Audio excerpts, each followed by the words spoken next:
sebenarnya saya sama Ko Bobon ini bikin kolaborasi itu udah lama banget. Benar.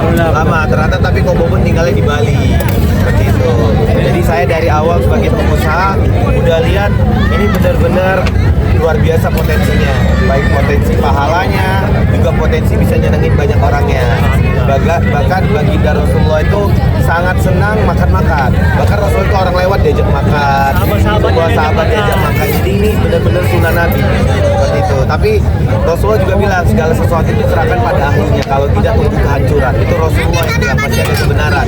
Nah makanya karena saya nggak ahli dalam masak, sehingga saya menunggu waktu yang tepat lah untuk bisa kolaborasi. Dan tentunya di bulan suci ini Rasulullah itu lebih dermawan di saat bulan suci Ramadan. Jadi pasti kita lebih panen pahala di saat bulan suci Ramadan. Dan alhamdulillah Allah permudah, ternyata Allah tunda dulu, jadi Allah kabulkan sekarang. Dan tapi apapun itu selama Ko Bobon selama ini ke Papua dan sebagainya, saya terus doain yang terbaik. Dan alhamdulillah hidayah, niatnya masak pulang-pulang mualaf. Niatnya masak bener, pulang-pulang langsung malam. Soalnya kebetulan aku tadi itu lama banget kenal. Jadi tahu banget orangnya dia. Semangat. Ngejos, iya orangnya ngejos. Bahkan dia tadi bilang, Didi jalan di Sabah kan, ke Malaysia. Tolong ya, Ko Bobon diajakin ajarkan Islam itu.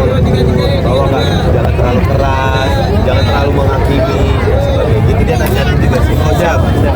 Itu sih Kak, jadi hari ini alhamdulillah lancar. Alhamdulillah. Dan luar biasa warga Condet, warga sekitar Jakarta dan Ko Bobon tadi saya tanya gimana kok tertib Kak? Alhamdulillah tertib dan Ko Bobonnya juga profesional banget, krunya juga luar biasa. Tentunya mudah-mudahan diterima amal ibadah kita semua. Amin. Pak Bobon, Untuk persiapan sendiri, pertama kali buat keluarga ini masakan pertamanya atau gimana? Untuk berbuka saya sudah sering ini bukan pertama kalinya. Jadi mungkin sudah puluhan kali.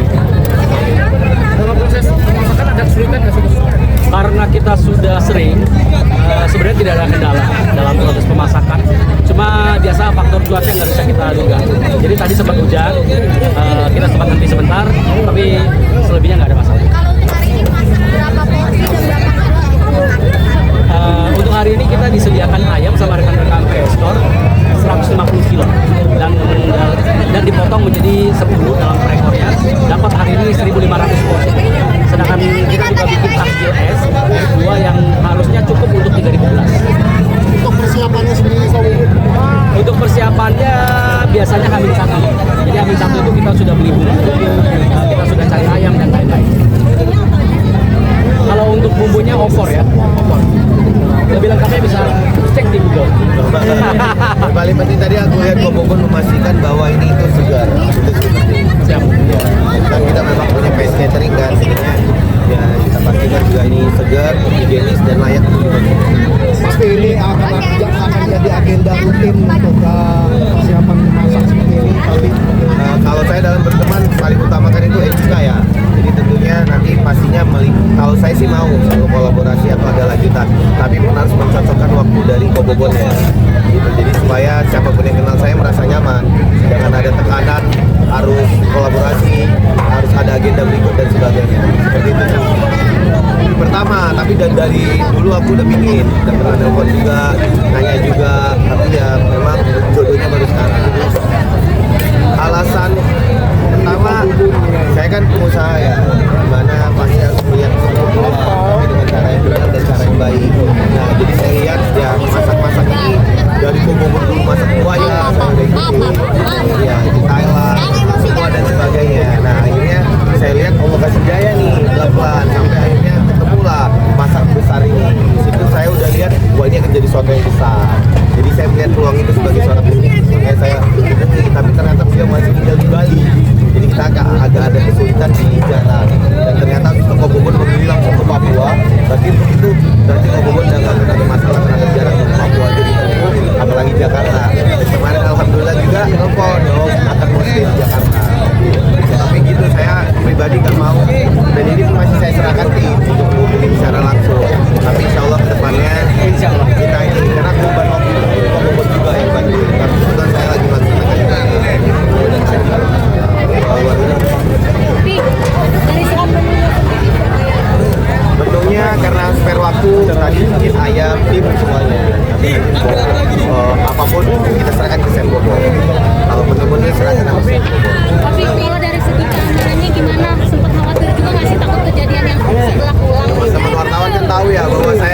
30 hari pun rutin ngadain di sini, dan timnya juga udah lengkap, jadi ya mudah-mudahan kondusif. Tapi saya tanya dulu ke Boboneco gimana, kondusif nggak? Kondusif, alhamdulillah. Tapi saya selalu udah brief ke seluruh jajaran dan sumber daya saya untuk benar-benar ditangani dengan baik, dan tidak boleh menghardik orang yang minta-minta, tidak boleh menghina, tidak boleh berlaku tidak baik, dan tidak boleh lah pokoknya yang aneh-aneh. Alhamdulillah Allah bermudah hari ini. Dan dua juga Kok Bobon juga banyak acara, di sini juga harus pergi ke acara berikutnya, semoga diperlancar. Tapi buat tadi kan jadi tercetus makan masak besar ya. Akhirnya diikuti dan kemarin berkaitan apa sih yang harus disampaikan ke masyarakat yang pengen buat konten kayak gini juga nggak masak besar dan lain-lain agar tidak jadi kegaduhan dan menyakiti banyak orang gitu. Jadi kalau menurut saya sih, kalau namanya kita masak besar ini kan bersentuhan dengan masyarakat yang jumlahnya sangat banyak. Jadi utamakan etika tentunya dan adab, dan sekali lagi kita harap kalau misalnya teman-teman pengen meniru agenda masak besar seperti ini, berjalan dengan hati. Jadi bukan sekedar konten, bukan sekedar tuang-tuangin daging lalu masak-masak.